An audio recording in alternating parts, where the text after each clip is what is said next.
12 বছরের একটা মেয়ে ট্রেনের জানলা দিয়ে বাইরে দেখছিল আর চিৎকার করে বলছিল, বাবা দেখো, বাইরের গাছগুলো সব পেছনে চলে যাচ্ছে।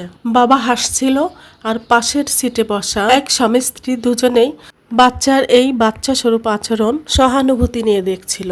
হঠাৎ বাচ্চাটি আবারও চেঁচিয়ে উঠল, বাবা দেখো, মেঘগুলো আমাদের সাথে দৌড়াচ্ছে। বসে থাকা দম্পতি আর নীরব থাকতে পারল না। বৃদ্ধ বাবাকে বলেই ফেলল, আপনি আপনার মেয়েকে কেন কোনো ডাক্তার দেখাচ্ছেন না?